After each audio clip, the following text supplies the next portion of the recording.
Sa gilid ng umuusok na terminal sa Maynila, lumipas ang isa na namang mahabang araw para kay Mario. Sa edad na 35, sanay na siya sa init ng kalsada, sa alinsangan ng trapiko at sa siksikan ng mga pasahero. Sa bawat arangkada ng bus, sa bawat saglit na gumagalaw ang manibela sa kanyang mga palad, naroroon ang pangarap na bumubulong sa kanyang isip, makapag-ipon para magtayo ng sariling repair shop balang araw. "Kuya Mario, pahiram naman ang barya o," sigaw ni Ador. Ang konduktor na halos kaedad lang ni Mario pero mayabang at tuso. Habang nagpapara ng pasahero, pasimpleng sinisingit ni Ador ang ilang barya mula sa bayad ng mga tao papunta sa sariling bulsa. Kitang-kita ni Mario iyon mula sa rearview mirror, pero pinili niyang manahimik. Ilang beses na niyang sinubukang pagsabihan si Ador noon, pero nauwi lang sa sigawan at muntikang suntukan. "Mario, bilisan mo nga! Ang bagal mo magmaneho! Para kang mamamasyal!" Pangungutya ni Ador habang pasimpleng inirapan ng driver. Napangiti na lang si Mario. "Relax lang, Ador. Ang mahalaga, ligtas tayong makarating sa terminal. Hindi ito karera," sagot niya. Sa isip ni Mario, ang bawat araw ay isa na namang tagumpay kapag ligtas niyang naihatid ang mga tao sa kanilang paroroonan. Pagka-uwi ni Mario sa kanilang baru-barong na tahanan sa gilid ng Riles, sinalubong siya ng kapatid niyang si Lino. Si Lino, 18 taong gulang, ay matalino at masipag mag-aral. Nag-aaral ito sa kolehiyo ng kursong engineering sa Maynila. At ang lahat ng pinaghihirapan ni Mario ay para matustusan ang pag-aaral nito. "Kuya, salamat ha. Nakabayad na ako sa project namin sa school," nakangiting sabi ni Lino habang inaabot ang isang tasa ng kape sa kuya niya. Napabuntong hininga si Mario at napaupo sa bangkito. "Walang anuman, Lino. Basta mag-aral ka lang ng mabuti. Huwag kang mag-alala sa gastos. Ako ang bahala." Hindi alam ni Lino na madalas ay hindi na kumakain ng maayos si Mario sa trabaho para lang makatipid. Sa simpleng buhay ni Mario, hindi naging madali ang lahat. Naulila siya sa murang edad at si Lino lang ang tanging pamilya na natira sa kanya. Bata pa lang, nagtatrabaho na siya bilang kargador sa palengke, pahinante, hanggang sa maging driver ng tricycle. At sa huli, driver ng bus. Ang bawat piso ay iniipon niya, hindi para sa luho, kundi para sa pangarap niyang repair shop, kung saan balang araw ay makakapiling niya si Lino sa sariling negosyo. Ngunit hindi lang pagod sa katawan ang pinapasan ni Mario araw-araw. Sa terminal pa lang, madalas na siyang tuksuhin ng iba. Si Ador, lalo na ang pinakamasahol. "Mario, bakit hindi ka nalang maghanap ng mas matinong trabaho? Tingnan mo, parang hindi ka na marunong umiti," biro ni Ador minsan habang nagsasara ng pinto ng bus. Napapailing na lang si Mario. "Ador, hindi lahat ng bagay ginagawang biro. May mga tao rin namang seryoso sa buhay," sagot niya minsan. Pero madalas, pinipiling hindi na lang patulan. Sa terminal, kilala si Mario bilang mabait at mapagpakumbaba. Siya ang unang tutulong mag-ayos ng flat tire ng ibang bus. Ang unang mag-aabot ng tulong kapag may nagkaproblema sa makina. Pero sa kabila noon, hindi siya pinapansin ng mga amo. Para sa kanila, isa lang siyang pangalan sa listahan ng mga driver. Madaling palitan, madaling kalimutan. Isang gabi, habang nagkukumpuni ng makina ng bus, lumapit si Mang Ben, isang matandang driver na malapit na magretiro. "Mario, huwag mong ubusin ang buhay mo dito. Mag-ipon ka, bumuo ka ng sarili mong pangarap." Payo nito. Ngumiti si Mario, hinagot ang likod ng palad para punasan ang pawis. "Alam mo, Mang Ben, yan din ang plano ko. Balang araw, repair shop naman, para hindi na ako laging nakasabit sa pihit ng manibela," sabi niya, sabay tawa ng pagod. Habang nagbibilang ng baryang kita sa loob ng bus, muli siyang sinita ni Ador. "Mario, kita mo to?" Sabay labas ng mamahaling relo. "Sa diskarte ko tong nakuha. Ikaw, pangarap mo lang repair shop. Kailan pa mangyayari yun? Hanggang pangarap ka na lang siguro." Tahimik lang si Mario, pero sa loob-loob niya, hindi siya kailanman nawawala ng pag-asa. Sa bahay bago matulog, Tinitingnan ni Mario ang isang lumang kahon sa ilalim ng kama. Doon niya itinatago ang bawat ipon. Hindi malaki pero sapat na paalala na hindi siya sumusuko. Tinitingnan niya ang lumang retrato nila ni Lino noong bata pa. Yakap-yakap ang kapatid na tila nagsasabing, "Laban lang kuya." "Kuya, kapag engineer na ako, tutulungan kitang magpatayo ng shop natin." Minsan sambit ni Lino habang nag-aaral sa mesa. Napangiti si Mario at hinaplos ang ulo ng kapatid. "Salamat Lino, pero gusto ko bago ka pa makatapos maumpisahan ko na yan." Sa kabila ng lahat ng pangungutya, hirap at pagod, hindi kailanman bumitaw si Mario sa kanyang pangarap. Para sa kanya, bawat araw sa kalsada ay hakbang patungo sa kinabukasan na matagal na niyang pinapangarap. Hindi lang para sa sarili, kundi para kay Lino at para sa bagong yugto ng buhay na hindi niya pa alam na paparating. Isang yugto na magbabago sa lahat ng akala niyang imposible. At sa pagdaan ng mga araw, habang nagmamaneho ng bus na puno ng pasahero, may ngiti sa labi ni Mario. Alam niyang bawat pag-andar ng makina ay isa na namang hakbang sa panibagong umaga. At sa mga darating na araw, ang kanyang kabutihan at kababaang loob ay magkakaroon ng gantimpala na hindi niya kailanmang inakalang darating. Mabilis na lumipas ang pang-aaraw at ramdam ni Mario ang bigat ng bawat minuto sa terminal. Patuloy na lumalala ang kalagayan ng bus company na pinapasukan niya. Halos araw-araw na lang ay may reklamo mula sa mga pasahero. Sira ang aircon, tumutulo ang bubong kapag umuulan, at minsan ay tumitirik pa sa gitna ng daan. Hindi maiwasan ni Mario ang pag-alala. Hindi lang para sa trabaho, kundi para sa kaligtasan ng mga sakay niya. Isang araw, tinawag siya ng kanilang supervisor, si Mang Celso. "Mario, ikaw muna ang magmaneho ng Unit 17 bukas." Malamig na utos nito habang nakakunot ang noo. Nanlaki ang mata ni Mario. "Sir, Unit 17 po. Di ba ilang beses nang pinabalik yan sa garahe? Delikado po yan?" Sumingit si Ador na nakatayo sa likod. "Naku, Mario, kung marunong ka lang mag-drive ng ayos, kahit lumang bus kaya mong patakbuhin." May pamumutyang sabi nito. Napapikit si Mario, pinigilang sumagot. Alam niyang walang magagawa. Nang sumunod na araw, sabay silang pumasok ni Ador sa luma at kalampag na bus. Habang iniikot niya ang manibela, ramdam niyang bawat pihit ay parang may sisinaw na bakal. "Teka Mario, huwag mo kalimutan ha, 50% ng koleksyon ko ngayon."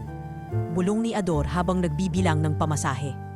Nag-init ang tainga ni Mario pero hindi na lang kumibo.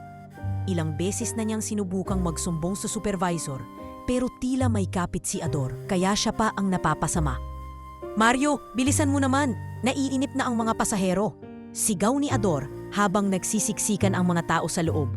Pinagpapawisan si Mario sa likod ng manibela. Hindi niya alintana ang init o pagod, pero ang iniisip niya ay ang bawat kilong responsibilidad na nakapatong sa kanyang balikat. Hindi niya alam kung saang banda pa magdadagdag ng lakas. Sa bahay, mas lumala pa ang pagsubok. Isang tawag ang gumising sa kanya ng madaling araw. "Kuya, aksidente ako," mangiyak-ngiyak na sabi ni Lino sa kabilang linya. Napasugod si Mario sa ospital, bitbit lang ang maliit na ipon. Ayon sa doktor, nahulog sa scaffolding si Lino sa pinapasukang part-time construction job. Hindi naman grabe ang pilay, pero kailangan ng therapy at pansamantalang itigil ang pag-aaral. "Kuya, pasensya ka na. Nadagdagan ko pa ang problema mo." Mahina ang boses ni Lino habang nakahiga sa kama. "Shh! Huwag ka mag-alala, Lino. Babangon tayo rito. Ang mahalaga, ligtas ka." Mahigpit ang hawak ni Mario sa kamay ng kapatid. Ngunit sa loob-loob niya, naglalaro na ang kaba. Paano niyang pagkakasyahin ang sahod na halos kulang na sa pagkain? Paano pa niya maipagpapatuloy ang pangarap na repair shop kung sa ospital pa lang ay mauubos na ang naipon? Sa terminal, patuloy ang pahirap kay Mario. Sa bawat aberya ng bus, flat tire, sirang makina, nabasag na salamin. Automatikong binabawas sa sahod niya ang bayad sa danyos. "Mario, pasensya ka na ha. Alam mo naman ang patakaran." Malamig na paalala ni Mang Celso. Sabay abot ng payslip na halos kalahati ang nabawas. Napaupo si Mario sa bangkito. Napatakamot ng ulo. Ano pa bang magagawa ko? Bulong niya sa sarili. Lalo pang ginatungan ni Ador ang kalbaryo niya. Pinagkakalat nito sa terminal na kaya palaging may sira ang bus ni Mario ay dahil sa kapabayaan nito. Alam nyo, mahina lang yan si Mario. Laging paawa effect. Laging umaasa sa awa ng supervisor. Bulong ni Ador sa mga kapwa konduktor, sabay tawa. Hindi ito lingid sa kaalaman ni Mario, pero pilit niyang pinipigilan ang sarili. Huwag mo na lang patulan, Mario. Payo ni Mang Ben, may araw din yan si Ador. Pag-uwi, humarap si Mario sa maliit nilang altar at nagdasal. Diyos ko, bigyan mo po ako ng lakas. Hindi po para sa akin, para kay Lino, para makabangon kami. Sa kanya muling binuksan ang lumang kahon ng ipon. Halos wala ng laman. Mga barya, ilang lumang papel na piso at resibo ng ospital. Napabuntong hinina siya, pinilit mumiti at kimamusta si Lino na nag-aaral mablakad gamit ang saklay. Kinabukasan, balik na naman sa luma at delikadong bus habang nagmamaneho. Sumagi sa isip ni Mario kung hanggang kailan pa niya katayanin. Kuya Mario, pwedeng paabot ng bayad? Wika ng isang batang babae sa likuran. Napangiti siya kahit pagod. Kahit anong bigat ng buhay, nandun pa rin ang kabutihan sa puso niya. Salamat po, Kuya Mario. Sigaw ng isa pang pasahero na tinulungan niyang buhatin ang groceries. Kahit madalas balewalain, alam ni Mario sa sarili niya na hindi siya basta tao lang sa kalsada. Isa siyang driver na may pangarap, may puso, at may responsibilidad na hindi niya kailanman tatalikuran. At bagamat dumarami ang unos, hindi niya alam na sa mga susunod na araw, isang pangyayari ang magpapabago ng lahat ng iyon. At doon sisimulan ng tadhana ang bagong kabanata ng kanyang buhay. Maagang nagising si Mario ng araw na iyon. Ramdam pa rin sa katawan ang bugbog na pagod mula sa sunod-sunod na biyahe nitong mga nakaraang araw. Habang nagsusuot ng uniporme, sumilip siya sa kwarto ni Lino na natutulog pa. May benda sa paa, pero may banayad na ngiti sa mukha habang yakap ang libro. Napangiti si Mario. Para sa kapatid niyang ito ang lahat ng ginagawa niya. Pagdating sa terminal, muling binati siya ni Ador. Uy, Mario, mukhang fresh ka ngayon ah. May date? Biro nito sabay tawa ng malakas. Hindi na lang siya kumibo. Nagpatuloy sa pag-check ng makina ng bus. Iniisa-isa ang bawat bolt at hose. Kahit lumang unit na naman ang naitalaga sa kanya, hindi siya pwedeng magkumpiyansa. Bawat buhay sa loob ng bus ay nakasalalay sa kanyang pag-iingat. Maya-maya, umandar na ang makina at nagsimulang magsakay ng mga pasahero. Habang patuloy sa pag-abot ng bayad si Ador, may pumaradang SUV sa harap ng terminal. Lumabas ang isang may edad na yaya kasama ang dalawang batang kambal, isang babae at isang lalaki, parehong nasa 6 na taong gulang. Nakaayos ng maayos pero may lungkot sa mga mata.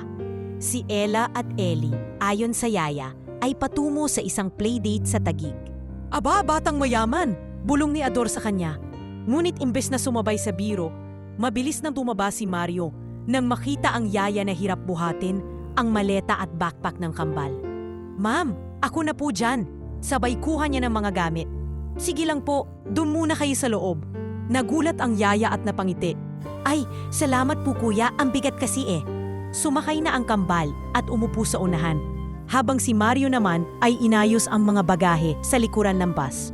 Pagbalik niya sa manibela, naabutan niyang mahigpit ang hawak ng kambal sa isa't isa. Tahimik lang habang nakatanaw sa bintana. Minsan, sumisilip ang yaya at hinahaplos ang buhok ng dalawa. Pero tila wala pa rin saya sa mga mata ng mga bata. Habang bumabaybay ang bus sa EDSA, lingid sa kalaman ng mga pasahero, pinagmamasdan ni Mario ang kambal mula sa rearview mirror. Mapupungay ang mata, tahimik, hindi tulad ng ibang bata na kadalasang magulo at mainay. Naramdaman niyang may bumabagabag sa dalawa. Hindi niya napigilang magtanong. Ella, Ellie, ayos lang kayo dyan? Magiliw niyang sabi. Nagulat ang kambal, pero dahan-dahang tumango si Ella. Opo kuya, mahina niyang sagot. Makalipas ang ilang sandali, habang nakahinto sa traffic light, may narinig si Mario na mahina. Hikbi. Nililingon niya, nakita niyang si Ellie ay nakasubsob sa balikat ng yaya at si Ella naman ay pinapahid ang luha sa pisngi.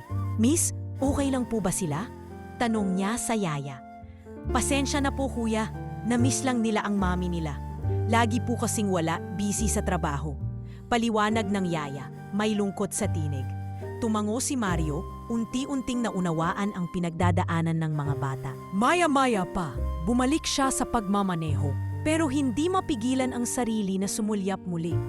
Nang mapansin niyang tila naiinip na ang kambal, bigla siyang nagpaandar ng konting magic.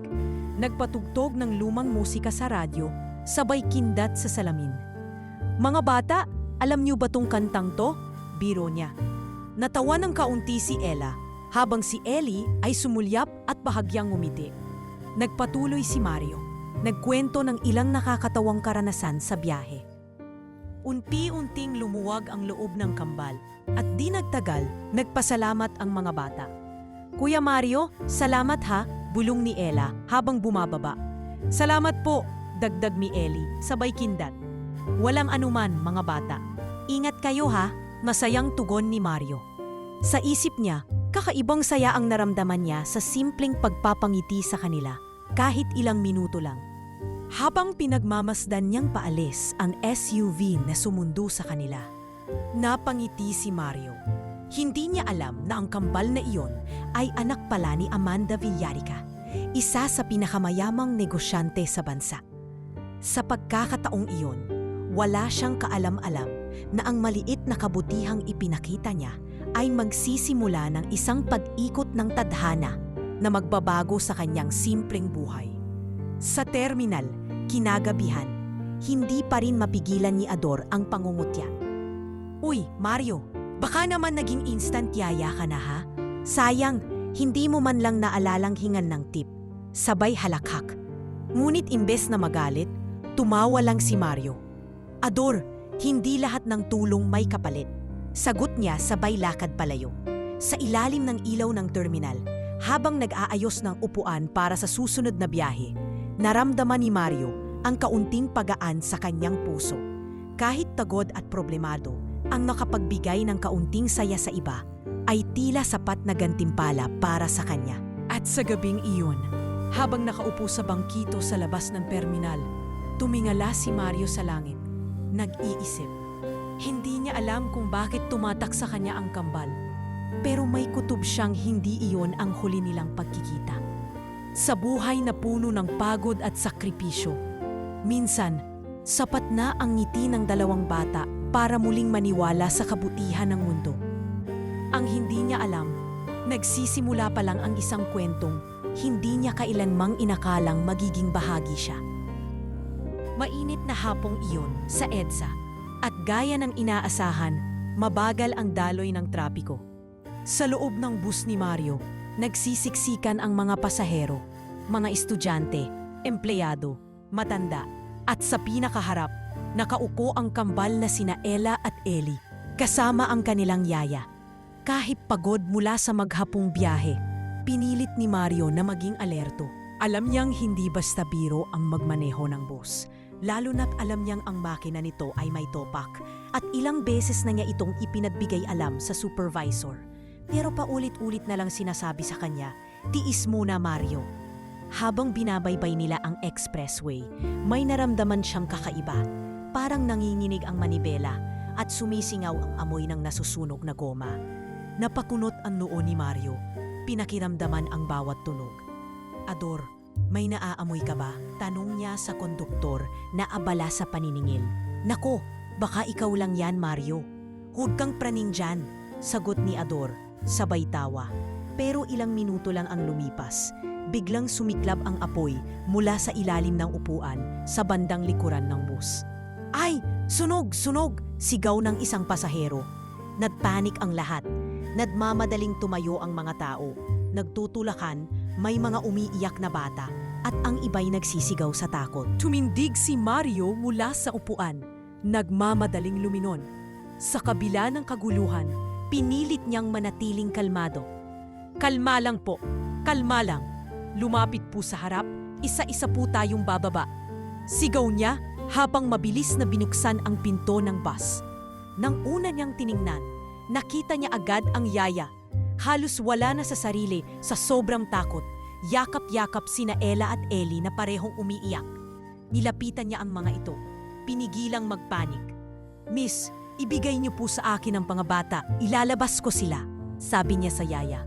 Nanginginig ang kamay ng babae nang iabot si Ella. Kuya Mario," hikbi ni Ella. "Shh! Huwag kayong matakot. Ate't kuya, ilalabas ko kayo. Magiging okay tayo," bulong niya habang pinapasa ng kambal sa magkabilang braso. Sa gitna ng makapal na usok at sigawan ng mga tao, pinilit ni Mario na makalapit sa pinto. Halos hindi siya makahinga. Nanlalabo ang mata, pero ang laman ng isip niya ay ang dalawang bata sa kanyang disig. Pakiramdam niya'y ang bigat-bigat ng mundo, pero hindi niya alintana. "Laban lang, Mario. Konti na lang," bulong niya sa sarili.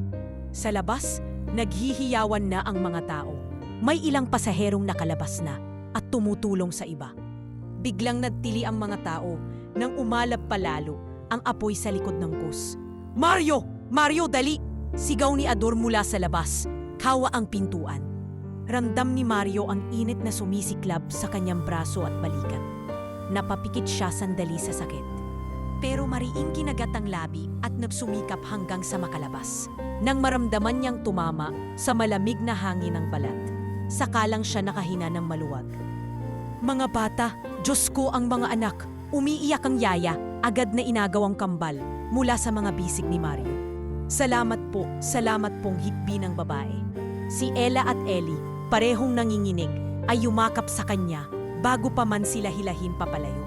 "Kuya Mario, salamat," bulong ni Ellie habang hawak pa rin ang laylayan ng kanyang damit.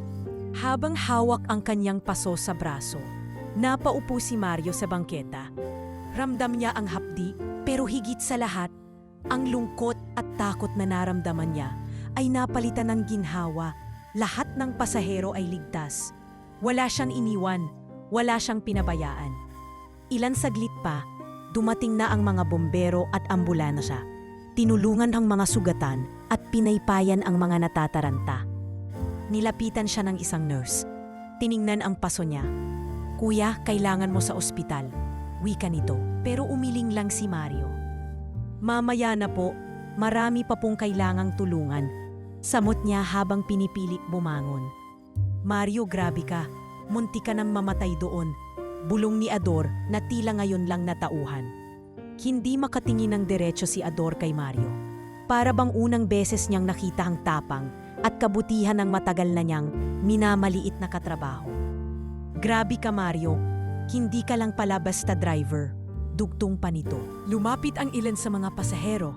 Nagsimula silang magpasalamat. "Salamat kuya, kung hindi dahil sa iyo. Buti ka pa, inuna mo pa kami kaysa sarili mo." Nataramdam ng hiya si Mario sa papuri. Hindi sanay sa mga ganitong eksena. Pero sa puso niya, alam niyang tama lang ang ginawa niya. Hindi pera o gantimpala ang nagtulak sa kanya, kundi ang simpleng kabutihan at prinsipyo na bitbit niya sa araw-araw. Sa kalagitnaan ng kaguluhan, hindi niya alam na mula sa isang itim na kotse, sa di kalayuan, may dalawang mata ang nakamasid. Si Amanda Villarica, ang ina ni na Ella at Ellie, ay kakarating lang galing sa isang emergency meeting nang malaman ang nangyari sa mga anak. Habang pinagmamasdan niya si Mario, nasugatan pero natangiti sa harap ng mga pasahero, unti-unting nabuo sa isip niya ang pasasalamat at ang kakaibang paghanga sa taong hindi niya pa man kilala pero nagligtas sa pinakamahalaga niyang kayamanan. Habang unti-unting naglalatag ng dilim sa kalangitan, naupo si Mario sa gilid ng ambulansya. Hawak ang malamig na basang tela na nakabalot sa kanyang braso. Huminga siya ng malalim, tumingala sa langit at pumikit. Para kay Mario, isa na namang araw ng kabayanihan ang nagdaan. At bagamat sugatan, puno ang puso niya ng kapanatagan. Na sa kabila ng lahat, wala siyang pinabayaan at bawat buhay sa bus na yun ay nakauwi ng ligtas. Ang hindi niya alam, ang araw na yon ang simula ng pinakamalaking pagbabago sa kanyang buhay. Maaga pa lang, abala na si Mario sa terminal. Bagamat may mga benda sa kanyang braso at balikat, pilit siyang nagpakalakas at pumasok pa rin sa trabaho. Hindi niya alam kung paano niya itatawid ang linggo, lalo na't kailangan niyang magbayad sa ospital para sa therapy ni Lino. Wala pa siyang kinikita, pero hindi siya makakakain kung hindi siya kikilos. Mario, sigurado ka bang kaya mo pa? Tanong ni Mang Ben habang nag-aayos ng makina. Pwede ka namang magpahinga muna. Walang problema, Mang Ben. Sanay na po ang katawan ko sa pagod. Tugon niya sabay ngiti. Kahit alam niyang sumasakit ang paso kapag nahihipa ng hangin. Biglang huminto ang usapan nang may marinig silang malakas na preno sa gilid ng terminal. Isang mahabang makinang na itim na limusin pang huminto. Nagbulungan ang mga tao at nagsiksikan sa gilid para makita kung sino ang sakay. Lumabas ang driver ng limo, binuksan ang pintuan at unti-unting bumaba ang isang elegante at magandang babae. Si Amanda Villarica, kilalang negosyante, may-ari ng ilang malalaking negosyo sa bansa at balitang byuda. Suot niya ang isang puting dress, may suot na mamahaling alahas at may aura ng kapangyarihan at yaman. Ngunit ang pinaka-nakabigla, may luha sa kanyang mga mata habang palapit kay Mario. Si Ma'am Amanda yan, di ba? Bulong ni Ador halos manginig sa kaba. Mario, ikaw ba si Mario? Tinig ni Amanda medyo garalgal sa emosyon. Nagulat si Mario, hindi niya alam kung ano ang sasabihin. Ako po si Mario. Mahina niyang tugon bago pa siya makapag-isip. Lumapit si Amanda at biglang niyakap si Mario ng mahigpit sa kabila ng kanyang maruming uniforme at amoy mantika. Lumuha si Amanda habang mahigpit ang hawak kay Mario. Salamat sa pagligtas sa mga anak ko. Bulong niya. Wala kayong ideya kung gaano kahalaga ang ginawa ninyo para sa amin. Napangama ang mga tao sa paligid. Hindi makapaniwala sa nasasaksihan. Si Mario, hindi alam ang gagawin, marahang itinapik ang likod ni Amanda, tila nahihiya. Ma'am, ginagawa ko lang po ang tama. Mahina niyang sabi, bakas sa mukha ang pagkamangha.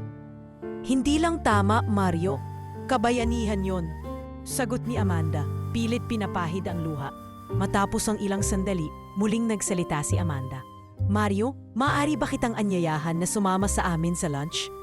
Gusto ko sanang makilala ka ng mas mabuti at personal na magpasalamat. Ma'am, ako po, sa inyo po? Natigilan si Mario, bakas sa mukha ang pagkailang. Oo, ikaw, alis na tayo ngayon. Kung pwede ka, huwag kang mag-alala, nakausap ko na ang supervisor mo. Walang trabaho ngayon para sa'yo. Gusto ko munang ikaw ang alagaan. Sambit ni Amanda, kasabay ng isang ngiti. Nagkatinginan sina Ador at Mang Ben, parehong nagulat. Mario, ang swerte mo! Bulong ni Ador, ngayon ay halatang naiinggit. Si Mang Ben naman ay tumango lang, sabay kindat. Tanggapin mo na, anak. Hindi araw-araw dumarating ang ganyang biyaya. Maya-maya, nakasakay na si Mario sa limusin. Tahimik lang habang pinagmamasdan ang makukulay na tanawin ng Maynila sa labas ng bintana. Sa kabilang upuan, nakaupo si Amanda, nakangiti habang nagkukwento. Alam mo ba, Mario, halos mawalan na ako ng pag-asa sa buhay. Simula na mawala ang asawa ko, puro negosyo na lang ang naging sentro ko. Hindi ko na halos nakakasama ang mga anak ko. At nitong nangyari, doon ko lang na-realize kung gaano ko sila pinabayaan. Salamat sa'yo, binigyan mo kami ng pangalawang pagkakataon. Si Mario, hindi makatingin ng diretsyo. Ma'am, sobra pong pasasalamat ang nararamdaman ko. Naligtas po ang mga bata. Pero, hindi ko po alam kung karapat-dapat ako sa lahat ng to. Huwag mo sabihin yan, Mario. Malambing na sagot ni Amanda. Minsan, ang mga taong tahimik lang at mababait ang siyang tunay na bayani sa mundo. Pagdating nila sa mansion, napamulagat si Mario. Malawak ang bakuran, may fountain sa gitna, at tila isang palasyo ang kanilang bahay. Diyos ko, para akong napunta sa ibang planeta. Bulong ni Mario sa sarili. Pinapasok siya ni Amanda sa loob. Pinakupo sa malaking dining table. At ilang sandali pa'y naglabasan ang mga chef at waiter na nagdadala ng mga pagkain. Habang kumakain, patuloy ang kwentuhan. Si Amanda ay nag-open up kay Mario tungkol sa kanyang mga pangarap para sa mga anak niya at kung paano siya nagkulang bilang ina. Samantala, si Mario naman ay ibinahagi ang tungkol kay Lino at ang pangarap niyang magtayo ng repair shop balang araw. Tahimik na nakikinig si Amanda. Paminsan-minsan ay natitigilan. Tila lalong lumalalim ang paghanga kay Mario. Mario, wika ni Amanda matapos silang kumain. Gusto kong makatulong sa'yo. Hindi lang basta tulong na pera, kundi tulong na makakatulong kang tumayo sa sarili mong paa. Ma'am, hindi ko po alam kung ano ang sasabihin. Nangingilid ang luha ni Mario. Hindi makapaniwala sa naririnig. Hayaan mo akong gumawa ng paraan para masuklian kahit paano ang ginawa mong kabutihan. Hindi lang para sa amin, kundi para sa sarili mo rin. Sabi ni Amanda, mahigpit ang tingin kay Mario. Sa gabing iyon, habang pinagmamasdan ni Mario ang bituin mula sa bintana ng mansion bago siya ihatid pa uwi, hindi nga mapigilang mapaluha. Sino ba ang mag-aakalang mula sa pagiging simpleng bus driver, mailalapit siya ng tadhana sa pagkakataong magbago ang buhay niya? Sa isip niya, hindi pa tapos ang kanyang laban, pero ngayon, alam niyang may taong handang umalalay sa kanya sa pag-abot ng kanyang mga pangarap. Sa loob ng malawak at mamahaling dining room ni Amanda Villarica, tahimik na kumakain sina Mario at Amanda habang nakaupo sa isang mahabang mesa. Kahit naglalakihan ang mga chandeliers sa itaas at tila ginto ang bawat kutsara at tinidor, ramdam ni Mario ang kaba sa dibdib niya. Hindi pa rin siya makapaniwala na naroroon siya, kumakain kasama ang mismong milyonaryang ina ng mga batang iniligtas niya, si Amanda, na ngayoy nakatingin sa kanya na para bang kilala na siya sa matagal na panahon. Mario, sabi ni Amanda habang pinupunasan ng labi gamit ang mamahaling puting napkin. Alam mo bang noong nawala ang asawa ko, halos gumuho ang mundo ko. Mahina ang tinig niya at bakas sa mukha ang sakit ng nakaraan. Si Tomas, siya ang unang lalaking minahal ko, ang ama ni na Ella at Ellie. Pero isang aksidente sa eroplano ang biglang bumasag sa lahat ng plano namin. Tumamo si Mario. Tila hindi alam kung paano sasagot. Nakikiramay po ako, Ma'am Amanda. Mahina niyang tugon. Hindi makatingin ng diretsyo. Ngumiti si Amanda, kahit bakas ang lungkot sa mga mata. Simula noon, Mario, nag-focus na lang ako sa negosyo. Umikot ang buhay ko sa mga meeting, mga kontrata, mga deals. Ang hindi ko napansin, unti-unti nang nalulungkot ang mga anak ko. Sila na dati masayahin, naging tahimik at malayo ang loob hanggang sa dumating ka. Napakunot ang noo ni Mario. Ako po? Tumango si Amanda. Oo, ikaw Mario. Hindi mo siguro alam, pero mula noong araw na niligtas mo sila, nagbago ang kilos ng kambal. Ella and Ellie started smiling again. Hindi na sila takot lumabas ng bahay. Kahapon lang, hinawakan ako ni Ella at sabi niya, "Mommy, I wanna ride the bus again with Kuya Mario." Natawa si Amanda at sandaling pinahid ang tumulong luha sa mata. Can you imagine that? Ikaw, isang simpleng bus driver, ang nakapagpasaya sa kanila sa paraang hindi ko nagawa sa loob ng 5 taon. Napayo ko si Mario, bakas ang kaba at pagkalito. Ma'am, ginagawa ko lang po yung dapat gawin. Wala po akong inexpect na kapalit. Ngumiti si Amanda at may kaibang kislap sa mata. At doon ako lalong humanga sa'yo, Mario. Ang kabutihan mo. Bihira na ang ganyan. Kaya gusto kong ibigay sa'yo ang pasasalamat na karapat-dapat para sa isang bayani. Napatingin si Mario, naguguluhan. Ano po ang ibig niyong sabihin? Gusto kitang bigyan ng reward, Mario. Seryoso ang tinig ni Amanda. Pera, para makapagpahinga ka muna. Bahay, para hindi mo na kailangan mag-alala sa upa buwan-buwan. At negosyo, dahil narinig kong pangarap mo raw magkaroon ng repair shop. Aya ko yan. At gusto kong gawin para sa'yo. Para bang may umalingaw-ngaw na kampana sa tenga ni Mario. Hindi niya alam kung ano ang unang isasagot. Nagpalipat-lipat ang tingin niya sa mesa, sa sahig, kay Amanda. Ma'am, sobra po to. Hindi ko po alam kung paano tatanggapin yan. Muli na namang ngumiti si Amanda. Mario, hindi lang yan ang dahilan kung bakit kita inimbitahan dito. Biglang lambing sa boses niya, nabighani ako sa kabutihan mo. Hindi mo lang iniligtas ang mga anak ko, kundi pinakita mo sa akin kung gaano pa kasimple ang kaligayahan sa mundo. Sa mundo ko, Mario, lahat komplikado, lahat may kapalit. Pero ikaw, nagbigay ka, nagligtas ka, walang hinihintay. Muling nanahimik si Mario.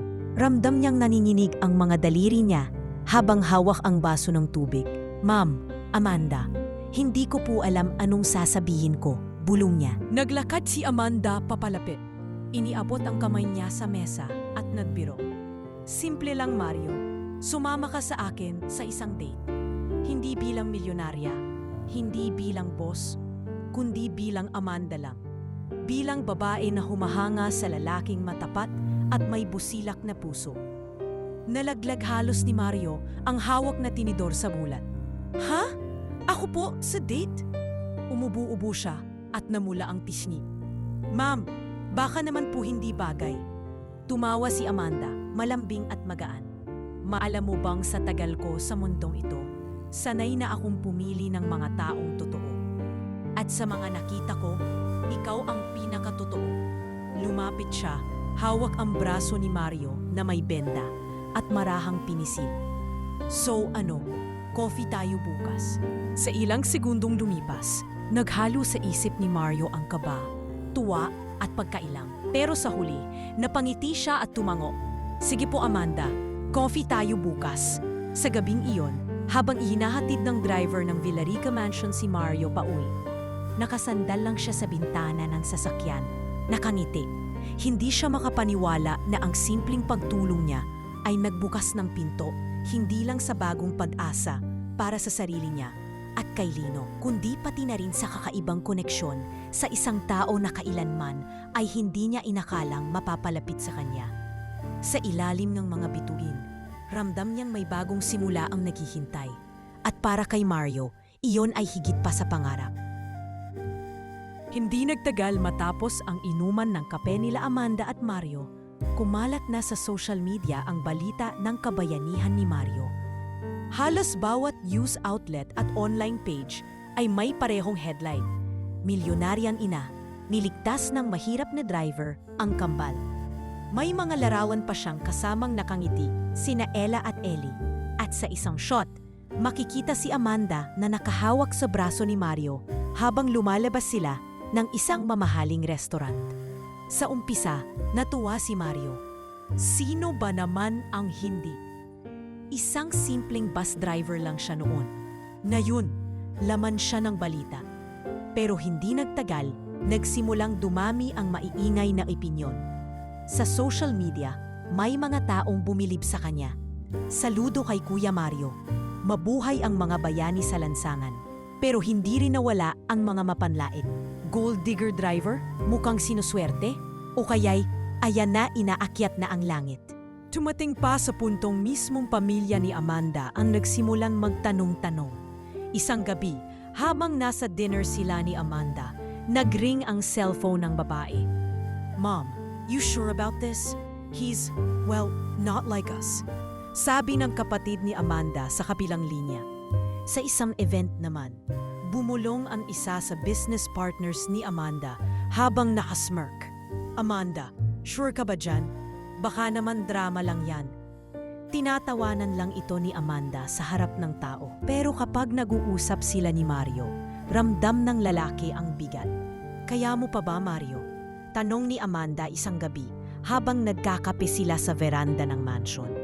Tahimik lang si Mario, nakatingin sa malayo, hawak ang baso. Amanda, hindi ko nga alam kung paano ako napunta rito. Parang bigla akong nahulog sa pelikula. Hinawakan ni Amanda ang kamay niya. Hindi ito pelikula. Totoo ito. At hindi ko hahayaang diktahan tayo ng tingin ng iba.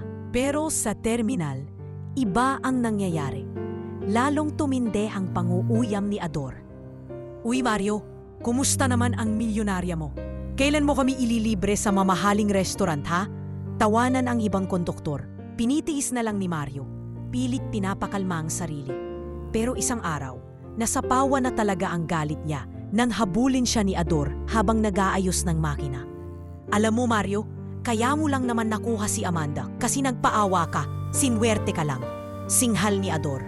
Mariing pumikit si Mario, huminga ng malalim. Ador, huwag ka mag-alala. Hindi ko nakakalimutan kung sino ako. Pero sana ikaw rin, maalala mo kung paano rumespeto ng tao. Laking gulat ni Ador na hindi siya pinatulan ni Mario, kaya napalayo na lang ito na nakasimangot. Dahil sa dami ng inay sa paligid, nepa siya si Mario na gumawa ng isang hakbang na para sa sarili niya at para na rin kay Amanda. Kinuha niya ang perang iniaalok ni Amanda bilang reward, pero imbes na gastusin para sa luho, ininvest niya iyon sa isang pangarap na matagal nang itinatabi sa isip. Ang sariling car repair shop. Isang maliit na lote sa tabi ng terminal ang pinaupahan niya. Kasama ang kapatid na si Lino na ngayoy unti-unti nang nakaka-recover mula sa aksidente. Nagpatayo sila ng simpleng shop na gawa sa yero at kahoy. Kahit maliit, kompleto ito sa gamit. Mga lumang tools, hydraulic jack at ilang second-hand na pyesa. Tinulungan din siya ng ilang dating pasahero na may alam sa mekanika. At hindi nagtagal, naging paborito ng mga jeepney driver at taxi driver ang shop ni Mario. Ano, Mario? Binuo mo na talaga yan? Biro ni Mang Ben nang dumalaw sa shop, isang hapon. Oo, Mang Ben. Ayokong umasa lang sa swerte. Gusto ko, kahit anong mangyari sa relasyon namin ni Amanda, may sarili akong pinagkukunan. Sagot ni Mario habang nagpupunas ng grasa sa kamay. Mula sa gilid, mumiti si Lino. Kuya, proud ako sa'yo. Hindi lang ikaw, sabat ni Amanda, na biglang dumating sakay ng simpleng kotse, hindi limusin. Bit-bit niya sina Ella at Ellie na tuwang-tuwa sa bagong shop ni Mario. Kuya Mario, sigaw ng kambal habang yumakap sa kanya. Sa kabila ng lahat ng pagsubok, pinilit ni Amanda na ipaglaban ang relasyon nila. Naglabas siya ng pahayag sa media na wala siyang pakialam sa sinasabi ng ibang tao. Ang puso ko, hindi negosyo. Ang puso ko, hindi kontrata. Tao ang pinili ko, hindi titulo, sabi niya sa isang interview. At si Mario, kahit hindi sanay sa atensyon, natutong tumayo ng matatag. Hindi niya binaliwala ang mga tao sa paligid niya. Inayos niya ang buhay niya, hindi para magyabang, kundi para patunayan na karapat-dapat siya sa pagmamahal at respeto, hindi lang mula kay Amanda, kundi sa lahat ng taong nagdududa sa kanya. Sa mga sumunod na linggo, habang pinagmamasdan niya ang shop na unti-unting lumalago, naramdaman ni Mario ang kakaibang ginhawa sa puso. Hindi niya alam kung saan hahantong ang relasyon nila ni Amanda. Pero alam niya, sa bawat biyahe ng buhay, may manibela siyang hawak at iyon ang magdadala sa kanya sa tamang direksyon. Isang gabi, sa unang pagkakataon, lumakad si Mario sa isang marangyang hotel ballroom. Tangan sa bisig si Amanda. Sa paligid nila, nakasabit ang mga mamahaling chandelier at nagkikislapan ang mga damit ng mga kilalang personalidad sa lipunan, mga politiko, artista, negosyante. Halos hindi makahinga si Mario sa kaba habang suot ang bagong bili pero simpleng itim na blazer at puting polo na isinukbit ni Amanda sa kanya noong umaga. Relax, Mario, bulong ni Amanda habang nakangiti. Nandito ka kasi espesyal ka, hindi dahil kailangan mong magpanggap. Ngunit habang lumalalim ang gabi, hindi na iwasan ni Mario na maramdaman ang tingin ng mga tao sa kanya. Naririnig niya ang mahihinang bulungan. Sino siya? Parang hindi bagay kay Amanda. Siya ba yung driver na lumabas sa news? Hindi ko inakalang totoong kwento pala iyon. Pinagpapawisan si Mario kahit malamig ang aircon. Nang lapitan siya ng waiter para alukin ng alak, magalang siyang tumanggi. Ah, tubig na lang po, salamat. Sa isang sulok ng ballroom, nakita niya ang magulang ni Amanda, si Don Armando at Doña Felicia Villarica, na parehong may matatalim na tingin habang pinagmamasdan siya. Anak, Pwede ka bang makausap sandali? Malamig na bati ni Don Armando kay Amanda. Of course, Dad. Sagot ni Amanda, sabay lingon kay Mario. Sandali lang ha. Naiwan si Mario sa gilid. Pilit pinapalakas ang loob. Pinakikinggan niya ang mga kwentuhan ng mga bisita. Stocks, travel, bagong investments. Pero wala siyang maibugang input. Kaya tumango-tango na lang siya. Mario, di ba? Sabi ng isa sa mga bisita. Si Mr. Antonio, isang kilalang developer. Ikaw pala ang driver na nagsalba sa mga anak ni Amanda. Opo, sir. Sagot ni Mario, nahihiya. Alam mo, saludo kami sa'yo. Hindi lahat ng tao may ganyang puso. Bihira na sa panahon ngayon ang magbibigay ng sarili para sa iba. Dagdag ni Mr. Antonio, sabay abot ng kamay. Nagulat si Mario, pero ngumiti at nakipagkamay. Unti-unti, naramdaman niyang lumuluwag ang pakiramdam niya. May mga lumapit pa at nagtanong ng kanyang karanasan. At sa bawat sagot niya, simple, totoo at walang kayabangan, lalong bumilib ang mga tao. Sa di kalayuan, tinataas ni Amanda ang tono ng boses habang kinakausap ang kanyang mga magulang. Mom, Dad, this is my life. Hindi ko kayo pinakikialaman sa negosyo. Sana respetuhin niyo naman ang pinipili ko. Amanda, you're risking everything for a man you barely know, mariin sabi ni Don Armando. Mas kilala ko siya kaysa sa mga taong kasama natin sa negosyong ito, matapang na sagot ni Amanda. Bakit hindi mo muna siya pinapaaral? Bigyan ng workshop para makapasok sa mundo natin? Suhestyon ni Doña Felicia. Sabay tingin kay Mario na abala sa pakikipagkwentuhan sa mga bisita. No, Mom. Ayokong baguhin siya. Mahal ko siya kung sino siya. Hindi nagtagal, lumapit si Amanda kay Mario. Hawak ang kamay nito. Tara, uwi na tayo. Mahina niyang bulong, pero may ngiti sa labi. Nagkamali ba ako? Tanong ni Mario habang palabas sila ng ballroom. Hindi, Mario. Sagot ni Amanda. Mahigpit na hawak ang kamay niya. Tama ang pinili ko. At tama na sigurong magpahinga muna tayo. Kinabukasan, nandesisyon silang magbakasyon muna para makalayo sa tensyon. Pinili nila ang isang maliit na isla sa Visayas, malayo sa mga mata ng publiko. Dala lang ni Mario ang isang maliit na backpack, habang si Amanda naman, sa unang pagkakataon sa matagal na panahon, ay nagbihis ng simpleng damit at nagbitaw ng cellphone. Sa tabing dagat, habang nakaupo sa buhanginan at pinagmamasdan ang paglubog ng araw, nakasandal si Amanda sa balikat ni Mario. Alam mo, Mario, sa dami ng taong nakilala ko sa buhay ko, ikaw lang ang nagparamdam sa akin na sapat na maging ako lang, walang titulo, walang yaman. Ngumiti si Mario at hinawakan ang kamay niya. Amanda, salamat. Pero alam mo, iniisip ko minsan, hindi ko alam kung hanggang kailan ko kaya to. Takot ako minsan na baka hindi ko kayang sabayan ang mundo mo. Mario, sagot ni Amanda sabay titig sa mata niya. Wala akong mundo kung wala ka sa tabi ko. Kahit saan pa tayo dalhin ng buhay na to. At sa gabing iyon, sa ilalim ng bituin, sa simpleng kubo na pinili nilang tuluyan, magkatabi silang nakaupo, tumatawa at nagkukwento ng mga pangarap. Sa wakas, nalayo sila sa ingay ng lipunan. At para kay Mario, iyon ang pinakamagandang bakasyon sa lahat. Hindi dahil sa lugar, kundi dahil sa taong kasama niya. Pagbalik ni na Mario at Amanda mula sa bakasyon, tila may ibang liwanag na sa mukha ng dalawa. Lalong tumibay ang kanilang samahan. At naging mas komportable na si Mario sa piling ni Amanda at ng kambal na sina Ella at Ellie. Kahit sa terminal, ramdam ng mga kasama ni Mario ang pagbabago. Mas madalas na siyang nakaniti at kahit pagod, tila may pinaghuhugutan siyang lakas. Pero hindi ito ikinatuwa ng lahat.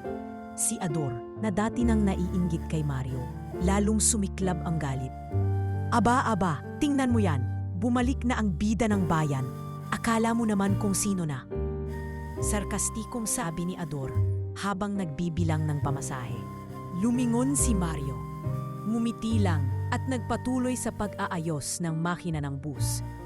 Hindi niya alam na sa likod ng ngiti ni Ador ay may plano na palang binubuo.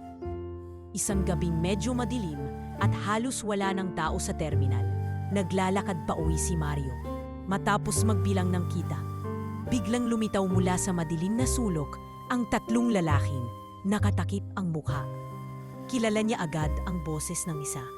Mario, akala mo siguro hindi ka nababalik sa lupa, ha?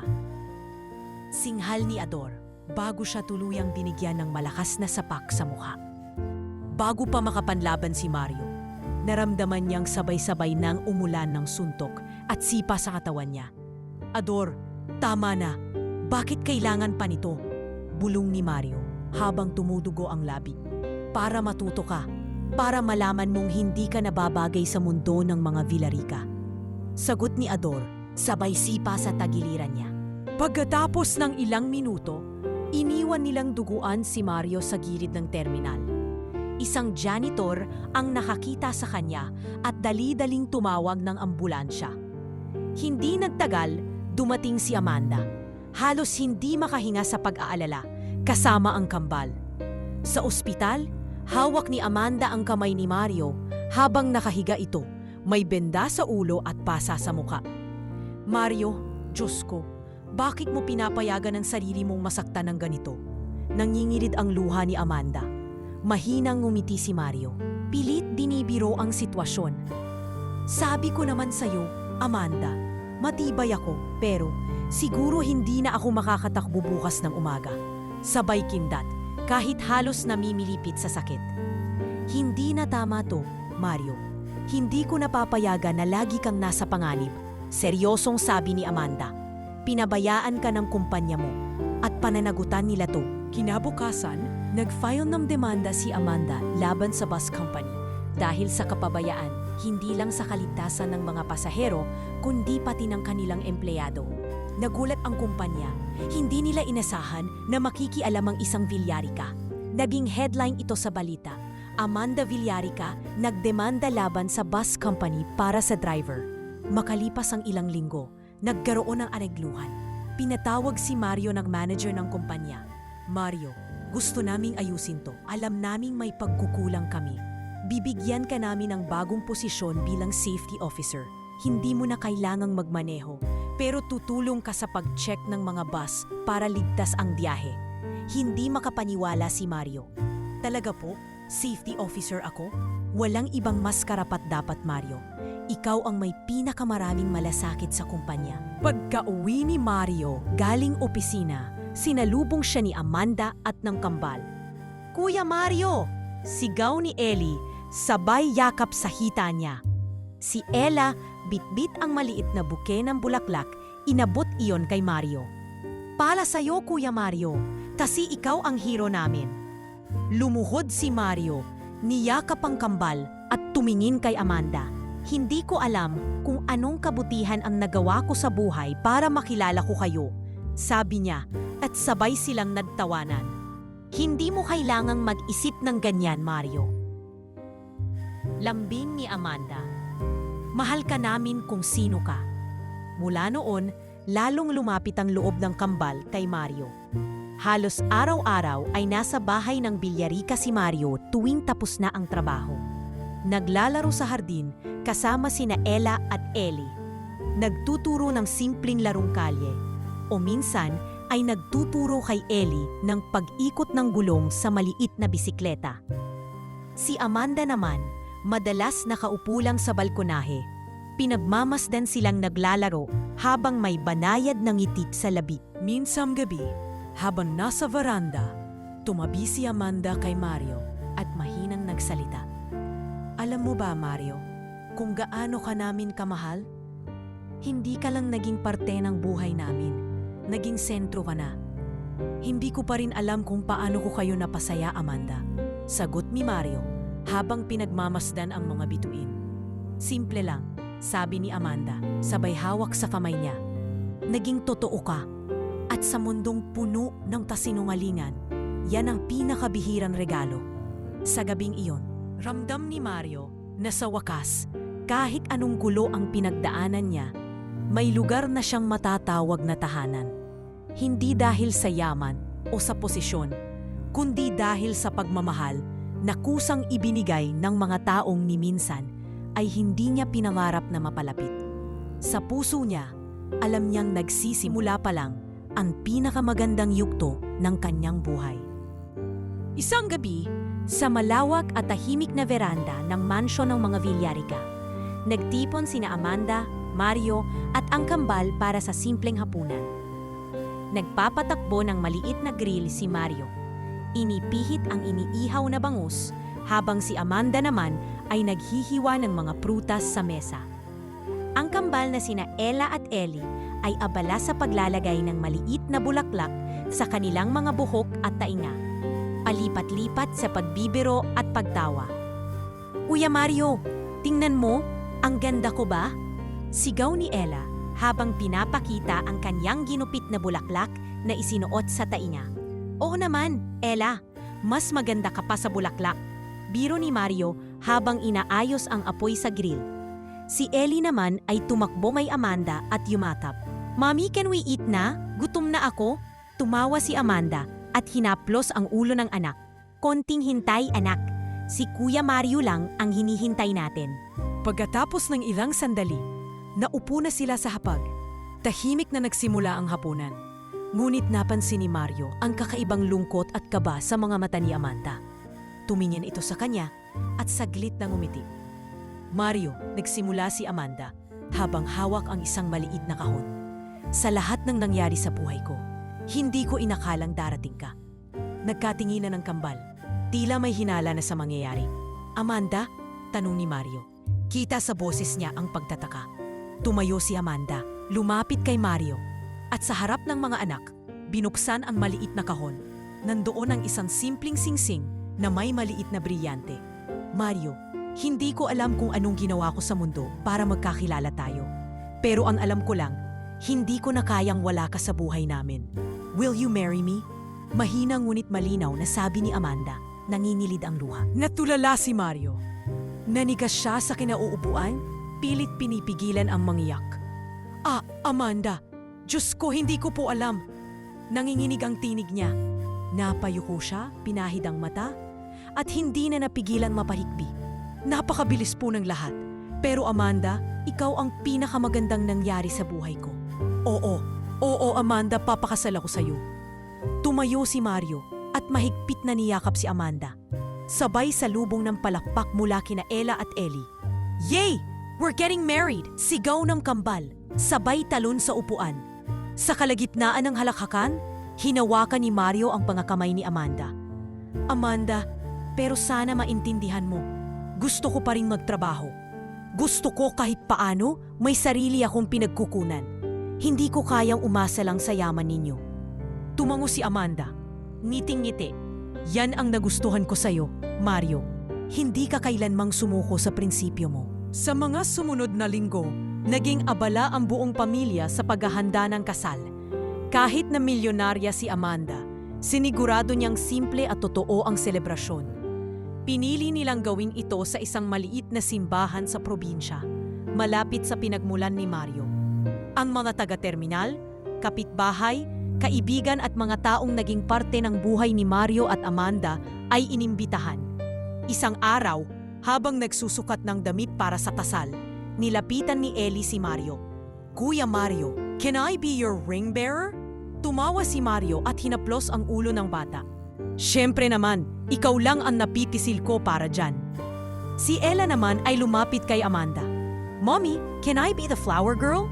Tumawa si Amanda at yumuko sa anak. "Ella, ikaw lang ang magiging princess ng kasal na to."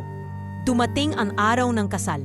Ang simbahan ay binalutan ng mga puting bulaklak at simpleng dekorasyon. Habang naglalakad si Amanda sa aisle, halos mapaluha ang lahat sa ganda ng tanawin.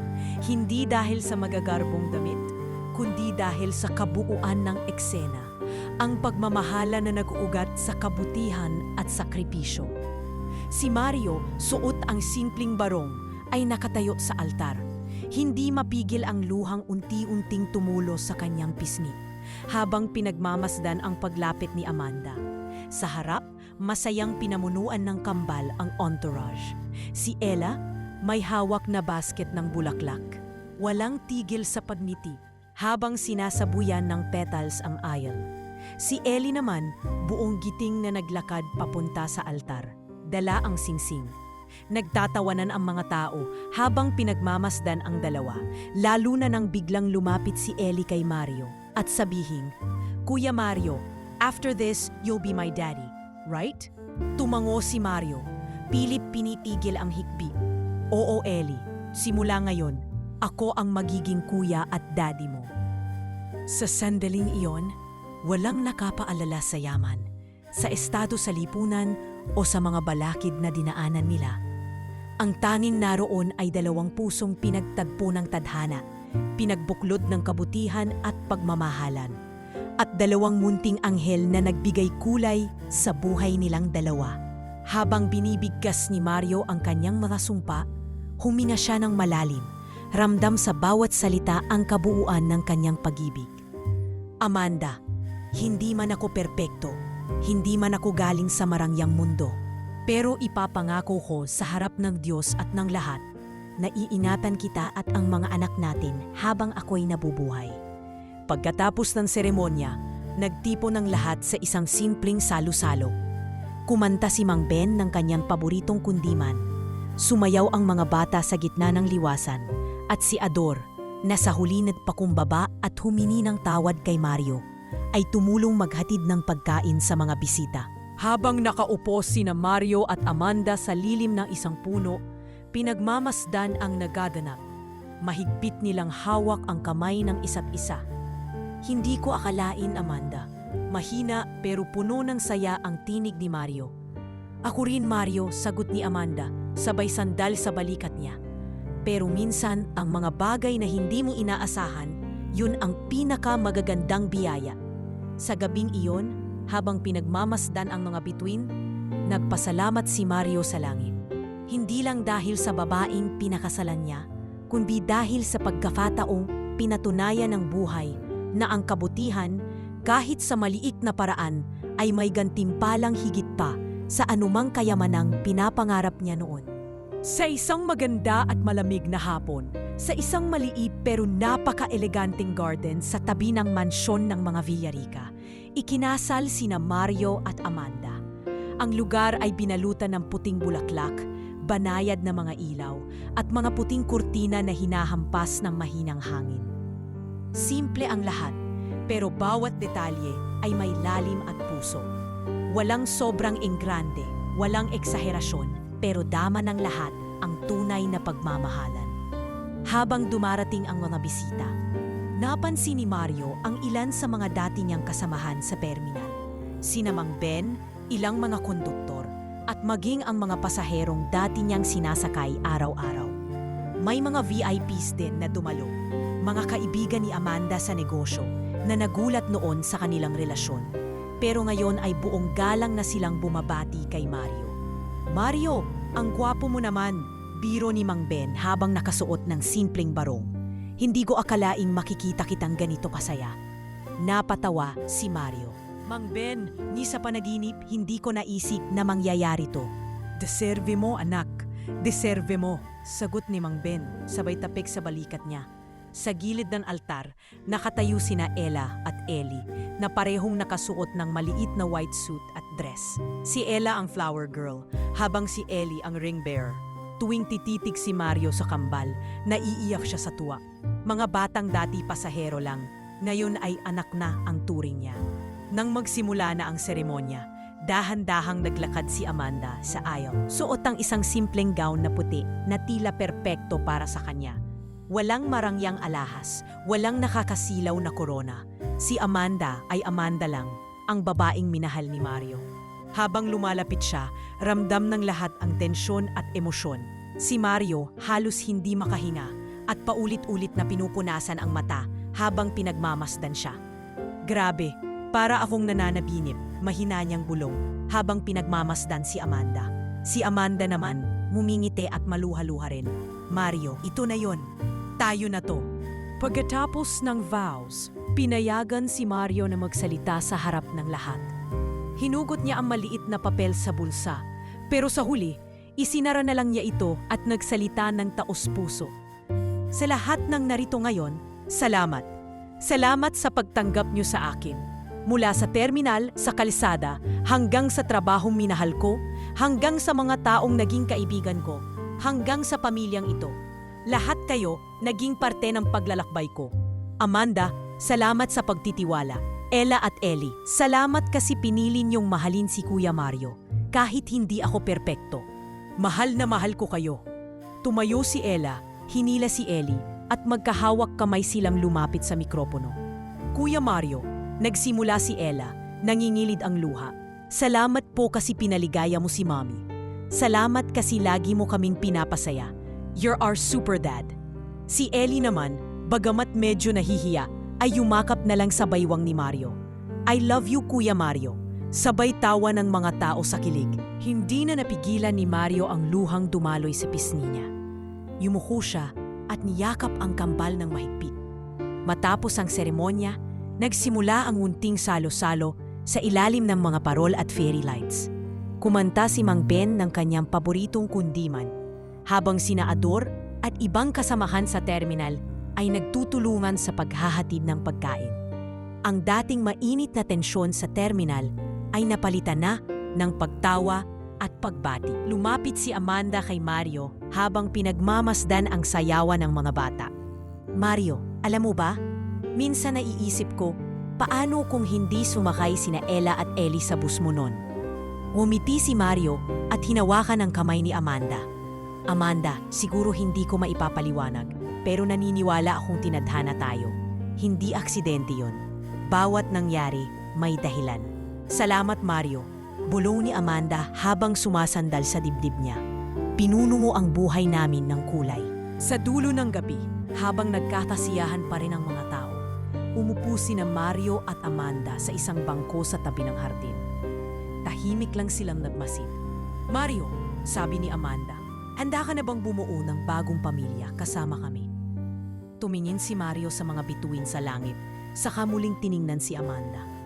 Amanda, matagal na akong handa. Ngayon lang dumating ang tamang pagkakataon. Habang pinagmamasdan nila ang kambal na naglalaro, lumapit si Ellie kay Mario. Daddy Mario, tomorrow, can we play basketball?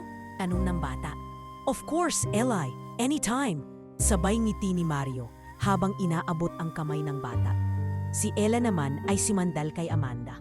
Mommy, happiest day ever, di ba? Mumiti si Amanda at yumakap sa anak. Oo anak, happiest day ever. Sa gabing iyon, habang nakaupo sa ilalim ng mga bituin, nakaramdam si Mario ng kapayapaan na noon lang niya natagpuan. Sa wakas, hindi na lang siya bus driver na may pangarap. Isa na siyang ama, asawa at lalaking may bagong pamilya, puno ng pagmamahalan at pag-asa. Sa puso niya, alam niyang ito na ang simula ng pinakamagandang biyahe ng buhay niya. Makalipas ang ilang buwan mula nang ikasal sina Mario at Amanda, unti-unti nang nagbago ang takbo ng buhay ni Mario. Hindi na siya driver sa terminal. Hindi na rin siya itinuturing na simpleng manggagawa lang sa mata ng lipunan.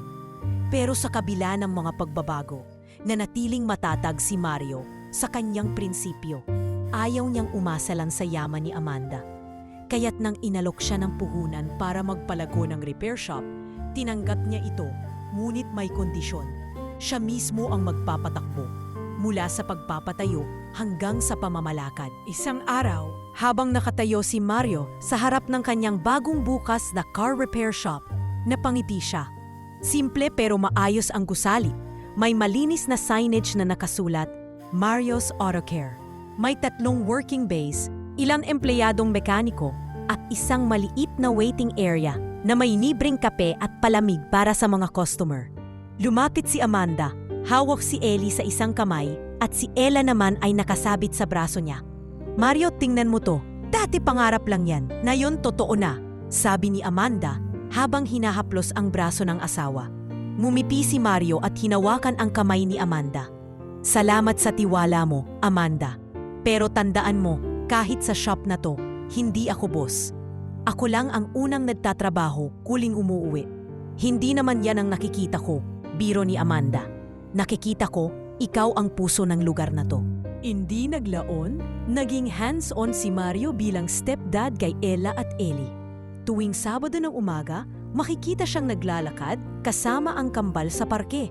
Tinuturuan silang magbisikleta, magpalipad ng saranggola at manghuli ng gagamba sa bakuran. "Kuya Mario, ang bilis ng kite mo!" sigaw ni Ellie habang tumatakbo. "Daddy, teach me, teach me!" habol ni Ella, hawak ang sariling saranggola na hindi pa umaangat. Lumuhod si Mario sa harap ng kambal. "Sige, Ella, tandaan mo, hindi laging lakas ang kailangan. Minsan pasensya," sabi niya habang maingat na inaangat ang tali ng saranggola ni Ella. Nang makalipad ito, nagpalakpakan ang kambal habang tumatalon sa tuwa. Habang abala si Mario sa shop at sa mga bata, si Amanda naman ay nagdesisyon na magbawas ng trabaho. Hindi niya binitawan ang negosyo, pero inilipat niya ang ilan sa mga responsibilidad sa kanyang mga pinagkakatiwalaang tauhan para makapaglaan ng mas maraming oras sa pamilya. "Alam mo, Amanda, hindi mo kailangang gawin yan," sabi ni Mario minsan nag-uusap sila sa hapagkainan. "Gusto ko, Mario. Noon, puro trabaho ang mundo ko. Ngayon, gusto ko naman malaman kung ano ang lasa ng umaga na hindi laging may meeting. Gusto ko makita ang mga anak natin na lumalaki at ikaw nang umiti habang nagtatrabaho sa shop mo," malambing na sagot ni Amanda. Makalipas ang 2 taon. Nagkaroon sila ng isa pang biyaya, isang malusog na baby boy na pinangalanan nilang Mateo. Noong araw na isinilang si Mateo, halos hindi makapaniwala si Mario habang pinagmamasdan ang maliit na sanggol na natutulog sa bisig niya. "Mario, you're crying," mahina at nakangiping sabi ni Amanda habang nakahiga sa kama ng ospital. "Hindi to luha ng lungkot, Amanda. Diyos ko, hindi ko alam na pwede pala akong maging ganito kasaya." Nanginginig na tinig ni Mario habang hawak ang maliit na kamay ng anak. Sa tabi ng kama, nakasilip ang kambal. "He's so tiny, Kuya Mario," sabi ni Ella, habang si Ellie ay nakatingin, malapad ang ngiti. "I'll teach him how to fly a kite." Samantala, isang hapon sa repair shop, habang abala si Mario sa pang-check ng makina ng isang kotse, may lumapit na pamilyar na muka, si Ador. Wala na itong dating maangas na kilos, suot ang simpleng polo at may bitbit na maliit na supot ng merienda. "Mario," mahina niyang bungad, medyo nahihiya. "Alam kong hindi madali to, pero gusto ko lang sana humingi ng tawad." Napahinto si Mario sa ginagawa, pinunasan ang kamay at tumayo sa harap ni Ador. Sandaling nang katitigan ng dalawa bago nagbuntong hininga si Mario. "Ador, tapos na yun. Lahat tayo nagkakamali. Ang mahalaga, anong gagawin mo ngayon?" Bumiti si Ador sabay abot ng supot ng pandesal. "Pwede ba akong mag-apply bilang mekaniko rito? Gusto ko nang magbagong buhay." Umiling si Mario pero nakangiti. "Hindi lang pwede. Ador, kailangan ka namin dito." Mula sa simpleng buhay, nagkaroon si Mario ng isang bagay na hindi kayang tumbasan ng kahit anong yaman. Isang pamilya na puno ng pagmamahalan, isang trabaho na may dignidad, at mga kaibigang pinili niyang patawarin. Tuwing gabi, habang pinagmamasdan niya sina Amanda na nagbabasa ng kwento sa kambal at si Mateo na nakahiga sa duyan, napapailing na lang siya sa pasasalamat. "Mario," sabi ni Amanda, habang nililigpit ang mga laruan ng mga bata. "Sabi mo dati, pangarap mo lang makapagpatayo ng repair shop. Pero tingnan mo ngayon, may pamilya ka na, may negosyo ka na, at may mga taong nagmamahal sa'yo." Ngumiti si Mario, tumabi kay Amanda, at sabay silang naupo sa sofa. "Amanda, natutunan ko na ang pinakamagandang repair shop sa buhay ay yung kung saan inaayos mo hindi lang makina, kundi puso." At sa katahimikan ng gabi, sa ilalim ng simpleng bubong, nagtagumpay si Mario, hindi bilang milyonaryo, kundi bilang lalaking marunong magmahal, magpatawad at magsimula ng panibagong buhay. Sa isang maaliwalas na umaga, abala si Mario sa pang-check ng makina ng isang lumang bus na matagal na niyang pinangarap ma-restore. Ito ang dating bus na minaneho niya noong wala pa siyang pangalan, noong simpleng driver lang siya na nangarap lang ng kaunting kabutihan sa mundo. Sa tulong ni Amanda, na hindi nagdalawang isip na suportahan ang proyekto, Muling naibalik ni Mario sa dating sigla ang bus, pininturahan ng makulay na disenyo, inayos ang makina, pinatibay ang mga gulong, at nilagyan pa ng maliit na signage na nagsasabing Family Adventure Express. Kuya Mario, ready na kami! Sigaw ni Ella habang hawak-hawak ang kapatid na si Mateo. Si Ellie naman, excited na nakaupo na sa unang row. May hawak pang maliit na banderitas na nilagay nila sa loob ng bus. Sandali lang, Ella. Siguraduhin muna nating hindi tayo iiwan ng gulong sa daan. Tawa ni Mario habang pinupunasan ang may langis na kamay. Si Amanda, nakatayo sa tabi ng bus, ngumiti at nilapitan si Mario. Mahal, kahit anong ganda ng bus na to, ikaw pa rin ang pinakamagandang parte ng adventure na to. Biro niya habang inaayos ang kuwelyo ng polo ni Mario. Aba, nako, baka malate tayo sa road trip? Tawa ni Mario at kinurot ng marahan ang tagiliran ni Amanda. Sumakay na ang buong pamilya. Habang binabagtas nila ang mahabang kalsada papuntang probinsya, sumilip si Mario sa rearview mirror at nakita ang mga bata. Si Ella at Ellie ay nagtatawanan, habang si Mateo, hawak ang laruan niyang truck, ay numumuya ng biscuit sa kandungan ni Amanda. Ramdam ni Mario ang isang bagay na hindi niya mabibili kahit kailan. Kapayapaan. Ano guys, okay ba ang biyahe ng bagong driver ninyo? Biro ni Mario mula sa unahan. Yes, Super Dad, sabay na sagot ng kambal. Best driver in the world, sigaw pa ni Ellie, sabay taas ng kamao. Pagdating nila sa bayan, sinalugong sila ng ilang opisyal mula sa City Hall. Hindi alam ni Mario na may sorpresa palang hinanda para sa kanya. Mario de la Cruz, sigaw ng mayor habang lumalapit, hawak ang isang plake. Bilang pagkilala sa iyong kabayanihan, sa tapang mong iniligtas noon ang dalawang batang kambal mula sa sunog at sa inspirasyon na ibinigay mo sa buong bayan, ipinagkaaloob namin sa iyo ang gawad ng kagitingan ng lungsod. Namula si Mario, napakamot sa bato. Sabay sabing, Mayor, grabe naman po, nagtrabaho lang po ako noon.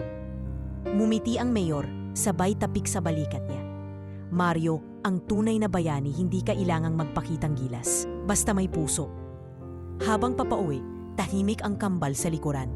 Natatingin si Mario sa salamin, nagtaka. Bakit parang ang tahimik niyo dyan? Tanong niya. Wala Kuya Mario, sagot ni Ella, pero may nakatagong ngiti. Pagdating sa bahay, hinarap ni Mario ang pinakamagandang sorpresa ng gabi. Pagbukas niya ng pinto, biglang sumigaw ang kambal at ilang kaibigan nilang kapitbahay. Happy wedding anniversary, Mommy at Daddy Mario. May nakasabit na banner, simple lang, gawa sa colored paper, pero dama ang effort. Si Mateo, hawak ang maliit na buke na gawa sa mga bulaklak sa garden, tumakbo at iniabot ito kay Amanda. Teka, sinong nagplano nito? Natatawang tanong ni Mario, habang halatang naiiyak na. Kami po, Daddy, sabay sabi ni Ella. Nag-ipon po kami ng allowance para makabili ng balloons. Dagdag ni Ellie. Napangiti si Amanda, yumuko sa mga anak at niyakap ang tatlo. You are the best surprise, mahina niyang bulong. Kinagabihan, sa ilalim ng mga bituin sa kanilang bakuran, nagtipon-tipon ang pamilya. Si Mario, nakaupo sa lumang silya, may isang baso ng kape sa kamay. Si Amanda, nakasandal sa kanya, habang ang mga bata ay naglalaro sa damuhan, naghahabulan. Alam mo Amanda, bulong ni Mario, kung may itinuro sa akin ang buhay, simple lang yon. Hindi sukatan ng yaman ang halaga ng tao. Yung pagmamahal na binibigay mo, yung kabutihan na ibinabahagi mo, ng tunay na kayamanan. Mumiti si Amanda, hinawakan ang kamay niya. Tama ka mahal, at ikaw ang pinakamahalagang yaman ng pamilya natin. Habang pinagmamasdan niya ang mga bituin, sumulyap si Mario sa langit. Tahimik siyang nagdasal. Salamat Panginoon, bulong niya sa hangin. Salamat sa pamilya, sa ikalawang pagkakataon, at sa biyayang hindi ko akalaing makakamtan ko. Sa mga mata ni Mario, naroon ang lalim ng isang taong dumaan sa hirap, sa sakit, at sa pag-asa. At sa wakas, dumating na sa tahanan kung saan tunay siyang minahal, hindi dahil sa kung anong naabot niya, kundi dahil sa kung sino siya. Sa katahimikan ng gabing iyon, habang nagtatawanan ang kanyang pamilya. Natapos na rin ang isa sa pinakamagandang biyahe ng buhay niya, isang paglalakbay tungo sa pagmamahal, kapatawaran at kabuuan.